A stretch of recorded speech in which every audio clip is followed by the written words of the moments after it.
Soyez bénis, vous qui êtes en ligne en ce moment. Et je vais d'abord prier pour introduire ces moments. Je suis le pasteur Georgette Bouka de l'église de Siban, Gabon. Et je vais prier. Seigneur, nous voulons te recommander ces moments. Nous te bénissons, nous te rendons grâce. Te disons merci parce que nous ne pouvons pas nous taire, quels que soient les temps, quelles que soient les circonstances. Et nous élevons nos voix vers toi pour te dire encore Jésus, nous voici en ce moment pour ce temps de prédication. Je prie au Dieu que le Saint-Esprit vienne nous remplir tous ceux qui vont écouter ces paroles. Que ces paroles, éternel Dieu de gloire, trouvent de la place dans leur cœur, dans leur vie.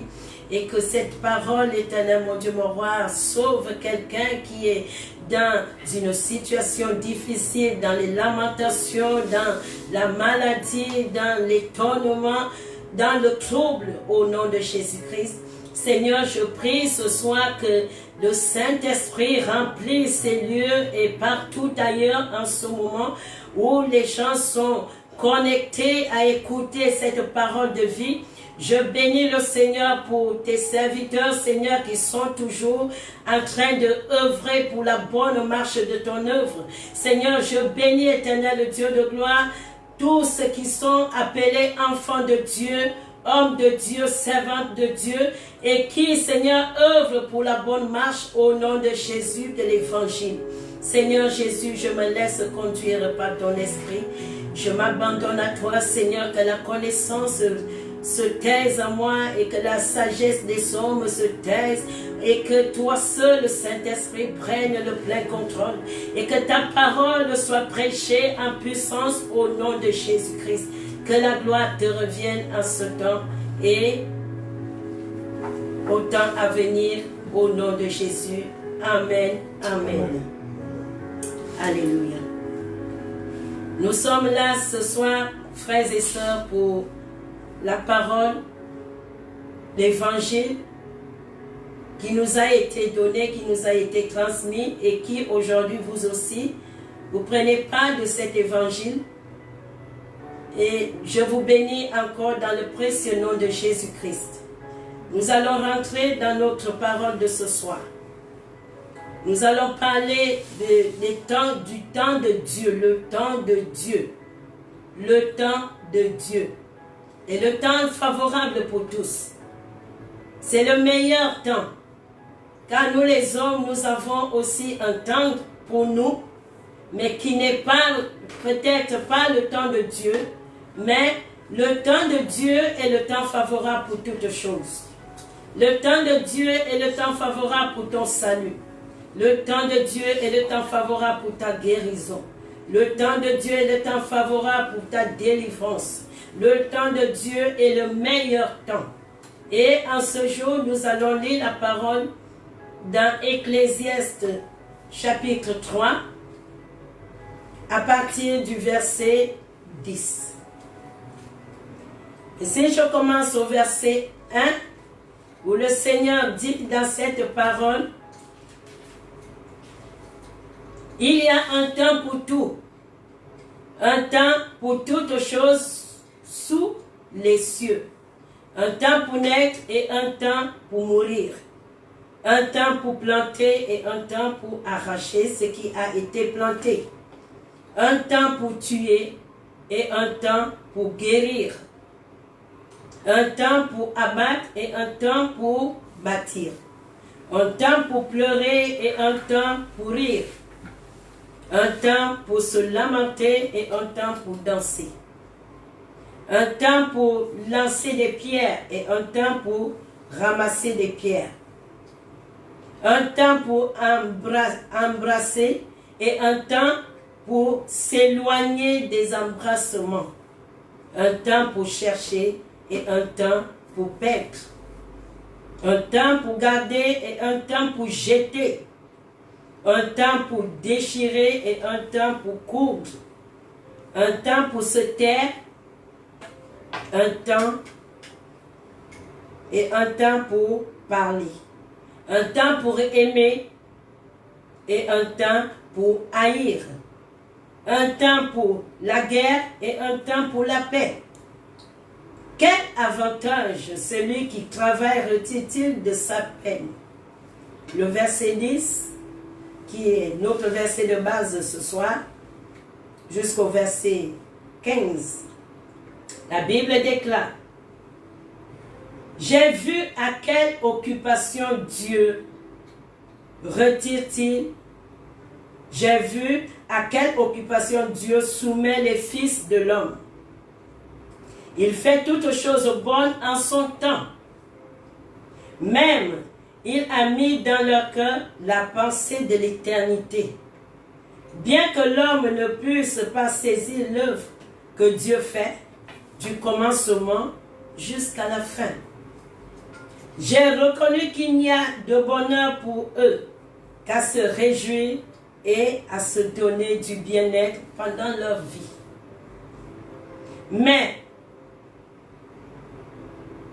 que si un homme mange et boit et jouit du bien-être au milieu de tout son travail, c'est là un don de Dieu. Alléluia. Alors, frères et sœurs, la parole de Dieu est claire en ces mots. Car Dieu a fait toutes choses bonnes. Et quand il a créé tout, et il a donné toutes choses un temps bien précis. Et il a créé l'homme. Et il dit au verset 10, j'ai vu à quelle occupation Dieu soumet les fils de l'homme. Car nous, les enfants de Dieu, les fils de l'homme, l'homme, j'entends comme le français le dit, l'homme comme la femme, nous sommes occupés à beaucoup de choses. Et nous faisons beaucoup de choses dans la vie. Et nous travaillons, nous allons partout. Mais est-ce que ce temps est le temps de Dieu dans ta vie? Il fait toutes choses, la Bible déclare qu'il fait toutes choses bonnes en son temps. Même il a mis dans leur cœur la pensée de l'éternité, bien que l'homme ne puisse pas saisir l'œuvre que Dieu fait du commencement jusqu'à la fin. Frères et sœurs, le travail que nous faisons tous les jours, nos occupations de tous les jours, malgré cela, la Bible déclare que Dieu a mis la pensée dans le cœur de l'homme, une pensée de l'éternité, pour comprendre que toute chose a son temps et toute chose a une fin. Et le Seigneur a mis cette pensée afin que l'homme la saisisse, que l'homme saisit l'œuvre de Dieu, dès du commencement jusqu'à la fin. Mais la Bible déclare au verset 12 que j'ai reconnu qu'il y a de bonheur pour eux qu'à se réjouir et à se donner du bien-être pendant leur vie. Les hommes que nous sommes sur la terre, nous voyons que la vie s'arrête au manger et au boire et à se donner du plaisir.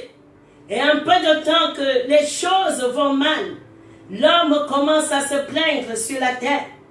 L'homme commence à gémir et en oubliant que celui qui a créé toutes choses, dès le commencement, a donné le temps à toutes choses. Et que la pensée que Dieu a mis dans le cœur de l'homme, cette pensée que l'homme a oubliée. Il a oublié cette pensée depuis le commencement jusqu'à la fin. Qu'il y a un temps où Dieu permet certaines choses dans la vie. Et il y a un temps où les choses s'arrêtent dans la vie. Il y a un temps pour le commencement et un temps pour la fin. Mais l'homme, le plaisir de l'homme, quand il est né sur la terre, il commence à se réjouir du bien de son travail. Il voit le bonheur qu'à manger, boire et se réjouir. Et ils oublient la création et le Créateur. Ils oublient le bien fondé que Dieu a fait en créant l'homme.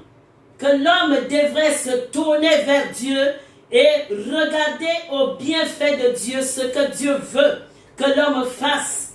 Quel est le bonheur qui est pour l'homme quand l'homme reçoit le Seigneur dans sa vie et fait ce que Dieu demande de faire.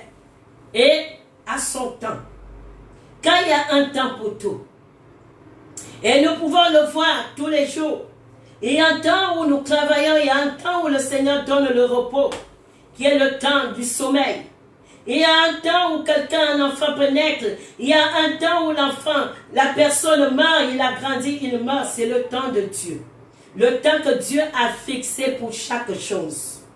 Alors, nous allons partir au verset 14 où le Seigneur dit, j'ai reconnu que tout ce que Dieu fait durera toujours, qu'il n'y a rien à y ajouter et rien à en retrancher, et que Dieu agit ainsi qu'on le craigne. Verset 15, ce qui est a déjà été, et ce qui sera a déjà été, et Dieu ramène ce qui est passé. Alléluia.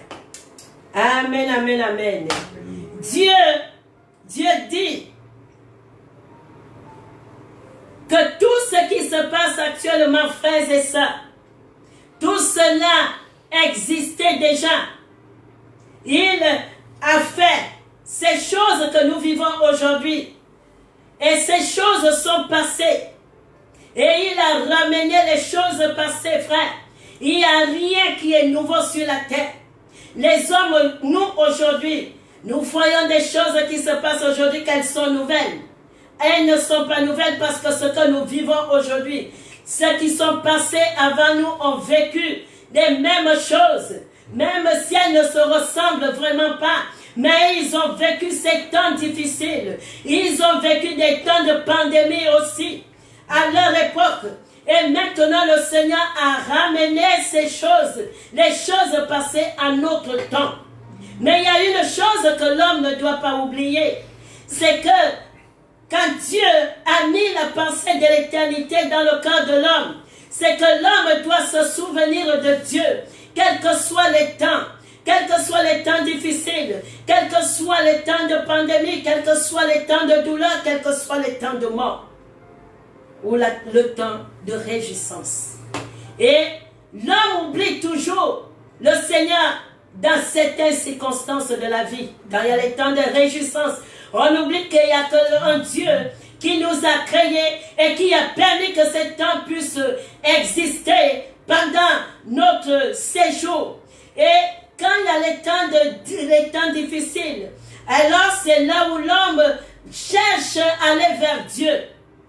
Je vais faire un petit témoignage.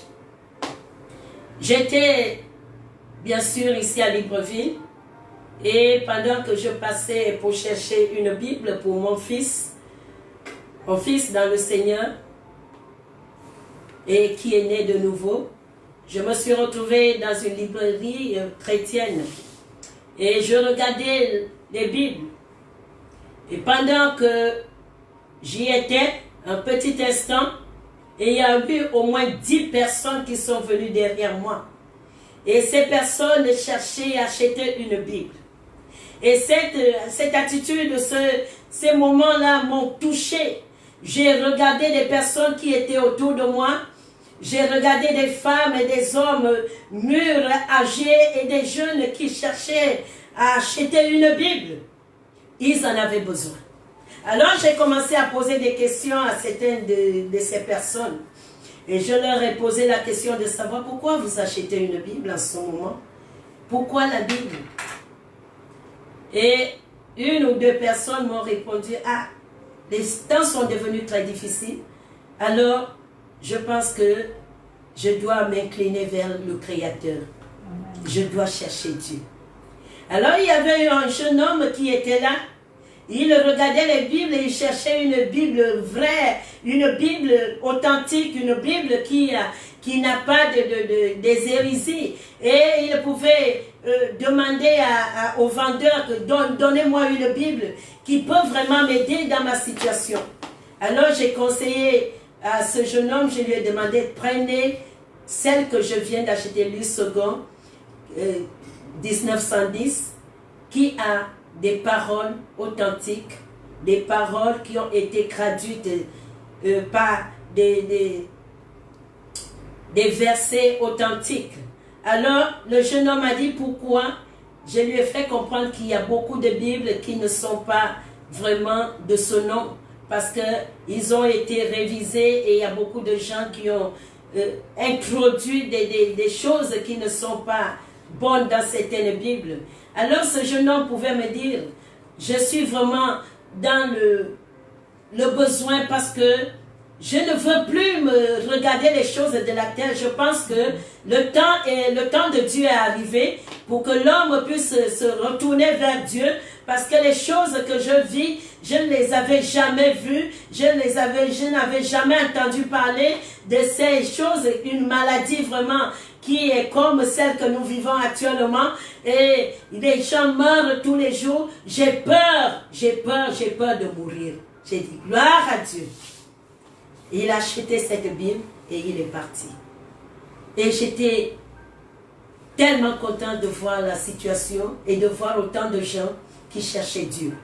J'étais tellement content de voir des papas, des mamans, des jeunes filles, des jeunes hommes qui cherchaient vraiment le Seigneur. Et je pouvais dire, Seigneur, je pense que ton temps a sonné. Le temps a sonné dans les cœurs. Les cœurs endurcis, beaucoup de gens qui ne te cherchaient pas en ce moment, ils sont en train de te chercher. J'ai dit gloire à Dieu, gloire à toi Seigneur. Et je sais que dans beaucoup de pays, la situation est pareille, où les gens s'inclinent vers toi, où les gens te cherchent en esprit, en vérité, où les gens, au lieu de se réjouir, passer encore le temps comme ils le faisaient avant, manger et boire, se réjouir de leurs biens, de leur argent, mais le temps est arrivé où l'homme cherche la vérité, où l'homme cherche Dieu, où l'homme veut se cacher auprès du Seigneur. Et j'ai dit gloire à ton nom Seigneur. Et ça c'est le témoignage que j'ai vécu, ça ne fait pas longtemps. Que Dieu vous bénisse. Amen. Alors frère, vous qui m'écoutez encore en ce moment, peut-être toi, tu es encore dans l'impasse, tu te dis, je ne sais pas où je suis, je préfère mourir. Et une autre illustration, j'ai connu une sœur qui venait de temps en temps à l'église et un temps donné, elle ne venait plus parce que la vie du monde était tellement bonne pour elle. À un moment donné, elle m'a appelé, pasteur, je veux vous voir. Et je suis allée auprès de la sœur. Et la sœur m'a dit, je pense que le temps de Dieu a sonné dans mon cœur. Et je veux donner ma vie à Christ. Je pense que si Dieu vient en ce moment, je ne serai pas sauvé. Comment faire pour être sauvé? Comment faire pour avoir le Saint-Esprit? J'ai pris cette jeune sœur, cette maman de 44 ans, et qui a déjà toute une famille. J'ai commencé à l'enseigner la parole de Dieu. Elle a donné sa vie à Christ et se repentit. Et quelques jours après, pendant que nous nous réunissons dans la prière, la jeune sœur a reçu le Saint-Esprit. Et j'ai dit gloire à Dieu. Alléluia. Ça montre combien de fois les gens actuellement sont en train de chercher le Seigneur parce que le temps de Dieu a sonné dans leur cœur. La pensée que Dieu avait mise dans le cœur de l'homme, quoique le temps de réjouissance a fait en sorte qu'il puisse oublier cette pensée, mais le Seigneur a permis que ce qui a été déjà, et le Seigneur a ramené cette chose qui était passée afin que le cœur de l'homme puisse revenir auprès du Seigneur. Et pour cela, beaucoup en ce moment sont en train de se donner la vie à Jésus-Christ et chercher la route qui mène vers l'éternité, la vie éternelle. Alléluia. Nous allons lire encore le livre de Luc, Luc 19, versets 38 à 40.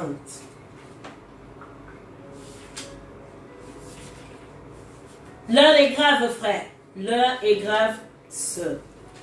Il est temps pour toi de regarder si le temps de Dieu a sonné dans ton cœur afin que tu reviennes à Jésus. Je lis la parole de Dieu dans Luc 19, 38 à 40.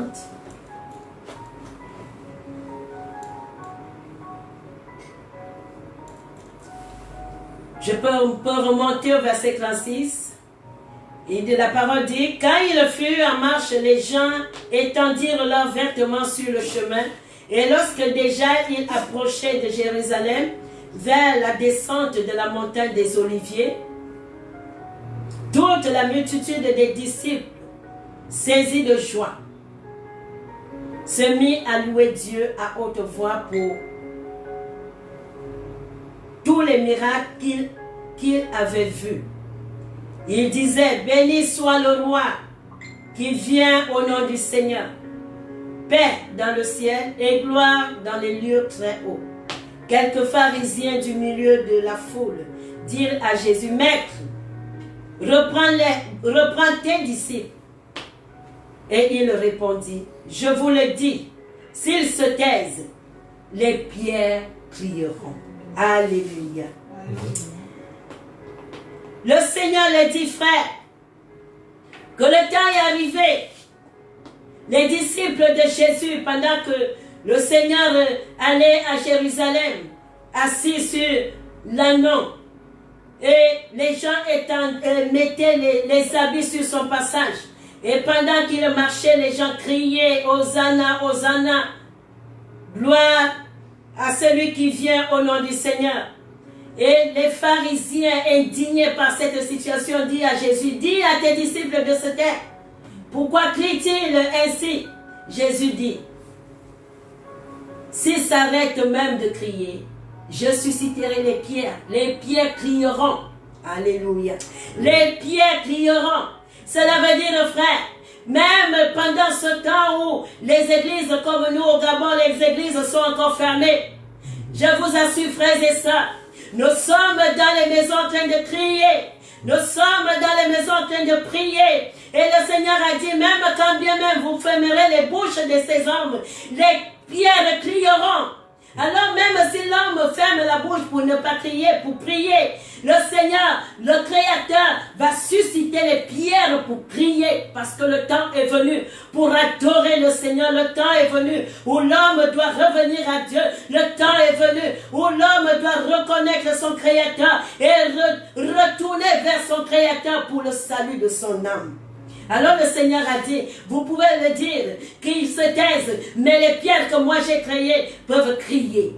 Je susciterai les pierres pour crier. Je susciterai des hommes pour crier. Je susciterai même des églises dans les maisons pour crier. Je susciterai des hommes pour s'incliner devant moi et crier pour le sort, non seulement de leur vie, mais pour les autres qui doivent recevoir le salut et vivre la vie éternelle. Alors le Seigneur a répondu ainsi aux pharisiens. Comme au jour d'aujourd'hui, l'église.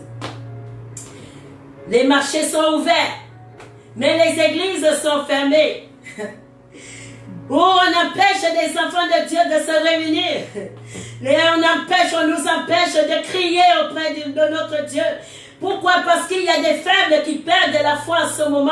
Alors il y a des faibles qui, un seul bois, il y a un adage qui dit, chez nous, un seul bois ne peut allumer le feu. Il faut ajouter 2, 3, 4, 5 bois afin qu'il y ait une flamme de feu. Et pour que la flamme soit activée, attissée, il faut des morceaux de bois pour activer le feu. Alors, quand on retire ces morceaux de bois, le bois, un seul bois reste seul, le feu ne peut pas vraiment être allumé. Alors le Seigneur voit cette situation, frère. Et nous sommes dans cette situation dans le Gabon, à Libreville, où nous ne pouvons pas activer le feu ensemble. Et il y a certains qui perdent la foi. Et il y a certains qui s'éloignent. Mes frères et sœurs, ne vous découragez pas, parce que Jésus est là. Le peu de foi, le peu de feu que tu as, la prière, il est là pour nous encourager, il est là pour nous soutenir. Le Saint-Esprit est là pour te garder dans cette flamme. Ne te fatigue pas, ne pleure pas, ne te détourne pas de la face de Dieu. Reste, demeure dans cette situation, mais continue à prier et demeure dans cette situation. Nous n'allons pas nous taire, nous allons toujours crier. Et nous allons toujours prier pour les uns et les autres. Nous voyons les fruits. Pendant ce temps, frère, il y a des gens qui donnent leur vie au Seigneur. Et il y a des gens que nous baptisons même, je peux dire, dans le secret. Parce que les églises ne sont pas ouvertes. Les églises sont fermées, mes frères. L'œuvre de Dieu ne peut pas s'arrêter. Nous n'arrêtons pas. Parce que s'il y a quelqu'un qui veut donner sa vie à Christ, nous n'allons pas arrêter. Nous allons le prendre même à deux. Nous le conduisons auprès du Seigneur. C'est lui qui a soif de la vie éternelle. Nous le conduisons auprès du Seigneur. Et pour cela, frère, toi qui es encore dans cette situation où tu es affaibli, où tu ne peux plus crier à Dieu, où tu ne peux plus t'approcher de Dieu, frère, je te rassure, par la petite flamme que tu as, et si le temps de Dieu est arrivé dans ton cœur, afin que tu puisses réellement chercher la face de Dieu, ne cherche pas à dire que non, je suis seul, je ne peux pas aller auprès des pasteurs. Comment ferais-je? Le Saint-Esprit est là, le Seigneur Jésus est là, celui qui est le maître des temps et des circonstances. Alors donne-toi à lui, prie ton Dieu, prie, crie auprès de lui, il va te sauver, il te sauvera dans ta situation. Amen. Le Seigneur est favorable à tout temps et en tout temps. Alléluia. Je lis la parole de Dieu au verset 41, il dit, comme il approchait de la ville, Jésus, en la voyant, pleura sur elle et dit, si toi aussi, au moins, en ce jour qui t'est donné, tu connaissais les choses qui appartiennent à ta paix, mais maintenant, elles sont cachées à tes yeux. Il viendra sur toi des jours où tes ennemis t'environneront, te cracher, t'enfermeront et te serreront de toutes parts. Ils te détruiront, toi et tes enfants, au milieu de toi. Et ils ne laisseront pas en toi pierre sur pierre, parce que tu n'as pas connu le temps où tu as été visité. Oh frère, Jérusalem était dans cette situation où il n'a pas connu le temps où il avait été visité. Le Seigneur visite beaucoup de gens dans le secret en ce moment, frère. Ne te laisse pas distraire, soit par la maladie, soit par la souffrance, parce que tu as perdu le travail, parce que ta société ne fonctionne plus, parce qu'il n'y a plus d'argent. Tu n'arrives plus à nourrir ta famille. Tu n'arrives plus à subvenir aux besoins de ta famille. Ne te laisse pas distraire en ce moment. Car le Seigneur visite. Le temps est arrivé où le Seigneur visite ses enfants. Il les visite dans le secret. Il leur parle dans le secret. Oh frère, tu peux vivre un réveil dans ta vie. Oh frère, tu peux vivre un réveil spirituel dans ta vie. En ce moment, si tu te laisses trouver par le Seigneur, si tu laisses le Seigneur te trouver, te visiter, et si tu ouvres ton cœur, le Seigneur va te remplir et va te visiter. Il fera de grandes choses dans ta vie, frère. Ne te laisse pas distraire en ce moment. Ne te laisse pas distraire par quoi que ce soit. Ne te laisse pas distraire par la faim. Ne te laisse pas distraire par le manque de travail. Car beaucoup de gens ont perdu le travail à cause de cette pandémie. Beaucoup ne vont pas oublier ce qui se passe actuellement. Parce que la situation est difficile, les temps sont graves. Frère, ne te laisse pas distraire pour ça. Jésus est là. Il est au contrôle de tout. Il est au contrôle de tout, frère. Il est au contrôle même de la maladie que tu souffres en ce moment. Il est au contrôle de la situation que tu vis actuellement. Laisse le Seigneur te visiter. Il dit à Jérusalem, tu n'as pas su le temps que moi je t'ai visité. Tu n'as pas su, mais je te dis que tes ennemis t'environneront. Tes ennemis, tu seras retranché, tu seras assailli, tu seras frappé. Mais laisse-moi te dire, frère, quelle que soit la situation que tu vis actuellement, le Seigneur Jésus est là. Il ne t'abandonne pas. laisse-le te visiter. Si le temps est arrivé que tu donnes ton cœur à Jésus, que tu t'ouvres à Jésus, laisse-toi aller et le Saint-Esprit fera toutes choses. Amen. Le Saint-Esprit fera toutes choses dans ta vie et tu seras sauvé. Tu sauveras ta vie, tu la sauveras pour l'éternité. Alléluia. Frère, je vais encore lire un verset dans Ephésiens 5, verset 7 à 16.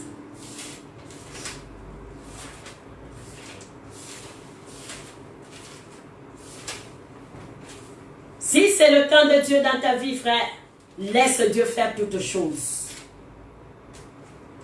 Laisse le Seigneur faire toutes choses dans ta vie. Je lis à partir du verset 7. N'ayez donc aucune part avec eux. Dieu parle. Plus haut. Des impudiques. Ceux qui vivent dans l'impureté, dans la cupidité. Et il dit, n'ayez donc aucune part avec eux. Qui? Les pécheurs. Autrefois, vous étiez ténèbres et maintenant, vous êtes lumière dans le Seigneur. Marchez comme des enfants de lumière.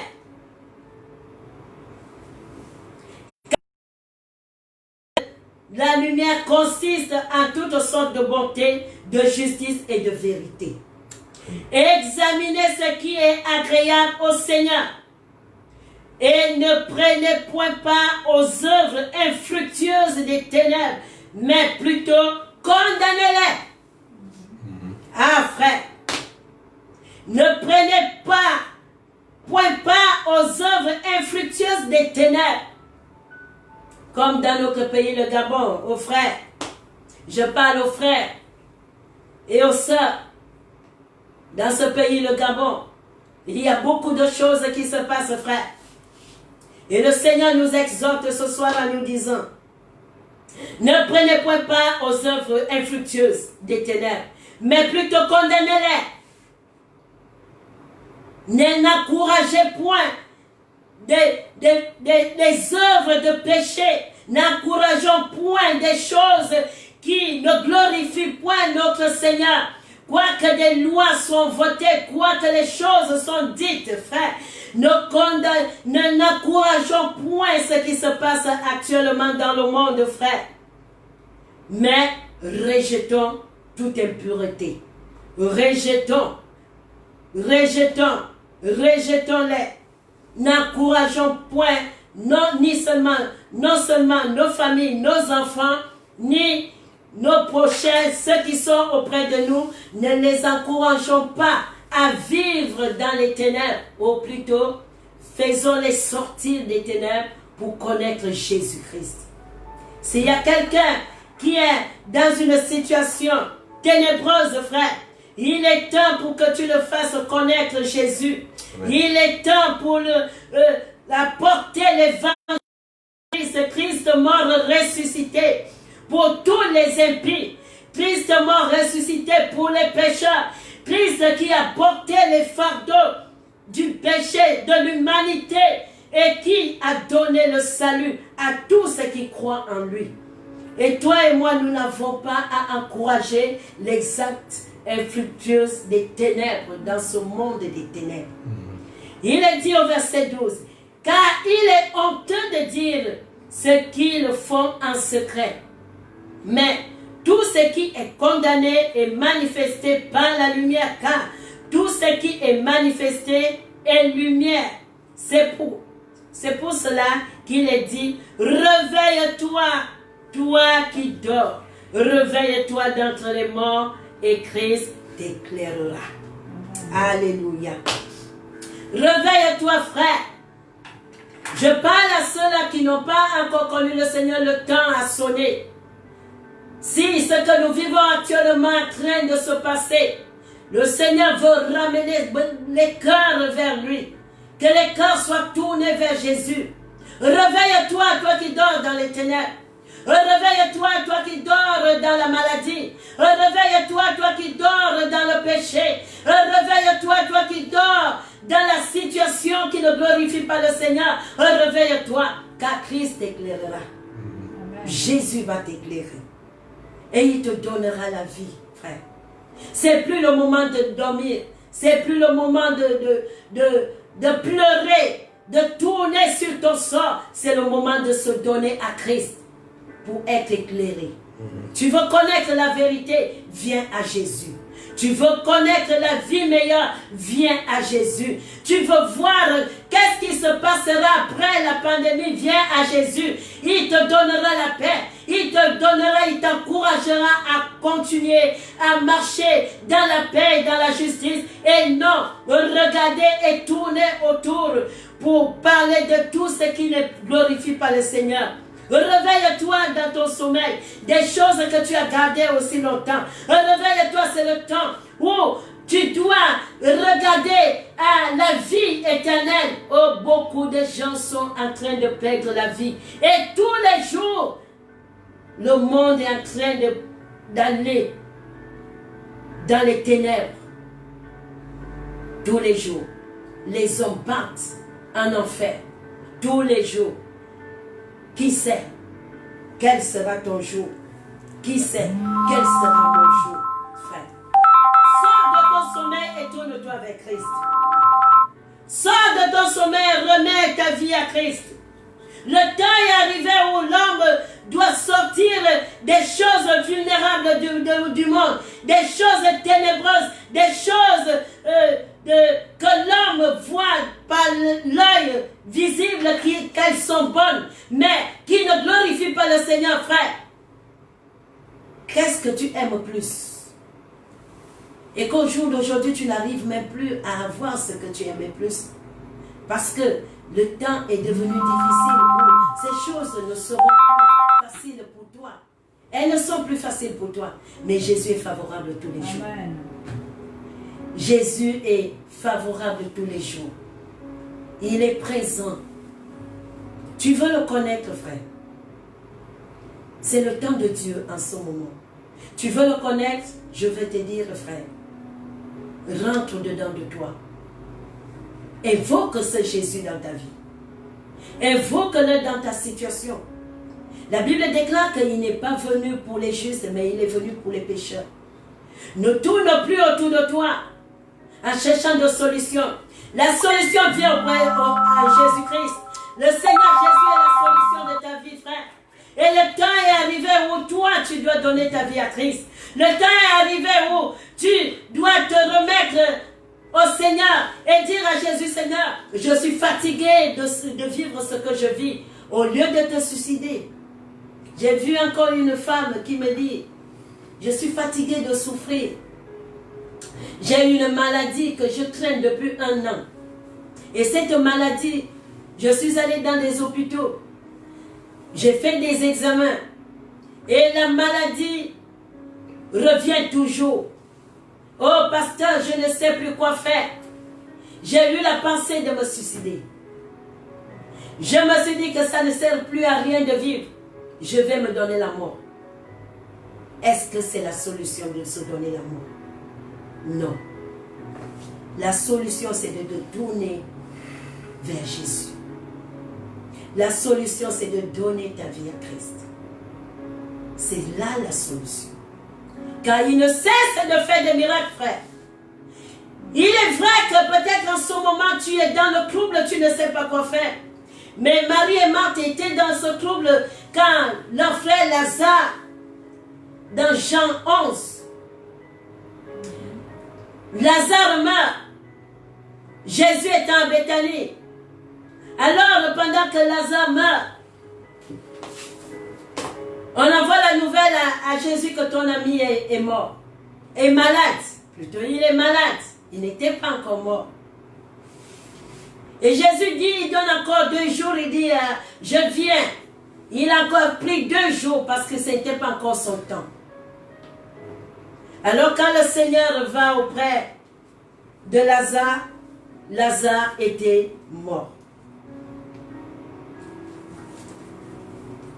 C'est dans Jean 11, verset 6 à 7. Alors Marc dit à Jésus, je vais lire cette parole. Je crois que le temps nous est imparti, frère, en ce moment. Et je vais lire la parole de Dieu. Jésus répondit au verset 9, il dit, n'y a-t-il pas 12 heures au jour? Si quelqu'un marche pendant le jour, il ne bronche point parce qu'il voit la lumière de ce monde. Mais si quelqu'un marche pendant la nuit, il bronche parce que la lumière n'est pas en lui. Après ces paroles, il leur dit, Lazare, notre ami, dort, mais je vais le réveiller. Alléluia. Lazare, notre ami, dort, mais je vais le réveiller. Pendant les jours de bonheur, les hommes ont du mal à se tourner vers Dieu. Mais quand les ténèbres arrivent dans la vie, c'est là où l'homme cherche comment il faut faire. Alors, ces temps sont arrivés dans la vie de Marthe et Marie, où leur frère Lazare est mort, il dort. Jésus a dit, il dort. Alors, Lazare était mort. Le temps que le Seigneur devait aller ressusciter Lazare, ce temps est arrivé. Après que Jésus soit glorifié, il est allé et il a réveillé Lazare des morts. C'est pour te dire, frère, le temps de Dieu certainement est arrivé dans ta vie, mais tu es encore en train de raisonner en toi. Comme cette jeune soeur qui pouvait dire que non, je ne peux plus supporter la maladie, je vais me donner la mort. Ce n'est pas le temps de se donner la mort, c'est le temps de se tourner vers Jésus. C'est le temps d'avoir la pensée vers Jésus. Le Seigneur a mis cette pensée éternelle dans chaque cœur. Alors chaque cœur peut se tourner vers Dieu. Chaque cœur peut penser à son Créateur. Et il est temps pour toi que tu penses à ton Créateur. Dans ta situation de maladie, pense à ton Créateur. Et la maladie s'arrêtera. Dans ta situation de pécheur, pense à ton Créateur. Et tu recevras le salut de ton âme. Il y a un homme dans le Bethesda qui avait souffert de la maladie pendant 38 ans. Pendant 38 ans, le temps de Dieu n'était pas encore arrivé dans sa vie. Mais le jour où Jésus va à la piscine de Bethesda et trouve cet homme qui lui dit, je n'ai pas de force, pendant que l'esprit bouge dans la piscine, quelqu'un d'autre va tomber, je ne peux pas aller. Alors Jésus dit à cet homme, lève-toi, prends ton lit et marche. Alléluia. Le temps de Dieu est arrivé dans la vie de cet homme, frère. Et Jésus est capable de le faire dans ta vie. Il est capable de te réveiller dans ta situation de sommeil où tu vis en ce moment. Il est capable de te réveiller dans ta situation de maladie où tu ne trouves pas de solution. Tu es allé chez les médecins, ils n'ont pas trouvé de solution. Tu es allé partout, il n'y a pas eu de solution. Mais Jésus est la solution de ta vie. Tourne-toi vers lui. Le temps de Dieu est le temps favorable pour l'homme, pour être sauvé, pour trouver la guérison de son corps et de son âme, pour trouver la paix, pour trouver la joie. Laisse-toi aller vers le Créateur. Je vais lire le verset 24 et le verset 25 de Jean 11. La Bible déclare, je sais, lui répondit Marthe, qu'il ressuscitera à la résurrection au dernier jour. Jésus lui dit, je suis la résurrection et la vie. Celui qui croit en moi vivra quand même il sera mort. Alléluia. Jésus dit, celui que je suis la résurrection et la vie. Celui qui croit en moi, Jésus pas moi, celui qui croit en moi vivra quand bien même il sera mort. Alors, nous revenons toujours à ce verset qui dit que sert un homme de gagner le monde entier s'il perd son âme. Le temps de Dieu est arrivé dans ta vie afin que si tu perds même la vie de ce monde, mais que tu aies la vie éternelle. Amen. Regarde à Jésus. Il est auprès de toi. Peut-être quelqu'un va me demander, il est où? Il est auprès de toi. Tourne-toi vers Jésus. Le temps est arrivé, frère. Tu peux avoir beaucoup d'argent. J'ai vu pendant la pandémie en Espagne, en Italie, comment les gens jetaient les dollars. Ils jetaient l'argent par terre. Et ils pouvaient dire à la télévision, ils pouvaient dire, que nous sert cet argent quand nous sommes confinés. L'argent ne sert à rien. C'est bien, l'argent nous aide à répondre aux besoins. Mais l'argent ne peut pas sauver ta vie. L'argent ne peut pas sauver ta vie. Ne peut pas te donner, ne peut pas te ressusciter. La Bible déclare que Jésus est la vie et la résurrection. Il peut te sauver et te donner une vie meilleure. Le temps est arrivé, frère. Il se peut que cette pandémie est pour toi, pour que tu reçoives le salut de ton âme. Ne résiste pas. Donne ta vie à Jésus. Ne résiste pas à la foi de l'Esprit. Reviens à Christ. Et tu seras sauvé. Alors je vais prier ce soir. Je vais prier pour toi. Tu peux lever les mains là où tu es dans ta maison. Et tu peux fermer les yeux. Tu vas dire à Jésus, Seigneur, j'ai écouté ta parole. Je pense que le temps est arrivé pour moi de donner ma vie à toi, mon Créateur. Seigneur, je pense que le temps est arrivé que je tourne mes regards vers toi. Seigneur Jésus, je pense que j'ai cherché partout. Je n'ai pas trouvé de solution. Mais ce jour, en écoutant ta parole, je pense que le temps est arrivé pour moi de recevoir le salut de mon âme. Seigneur, je me tourne vers toi. J'abandonne entre tes mains toute situation. J'abandonne entre tes mains la maladie qui trouble mon corps. J'abandonne entre tes mains la situation difficile que je vis. J'abandonne entre tes mains ma famille, mes enfants. Seigneur, toi seul est la solution. Seigneur, je tourne vers toi, Jésus. Sauve-moi. Car tu me dis dans ta parole que celui qui croit sera sauvé. Seigneur Jésus, comme dit ta parole, si c'est la vérité, je m'abandonne à toi. Viens, visite-moi. J'ai besoin de toi et j'ai besoin d'être sauvé. Et tu peux dire Amen. Amen. Tu peux dire Amen.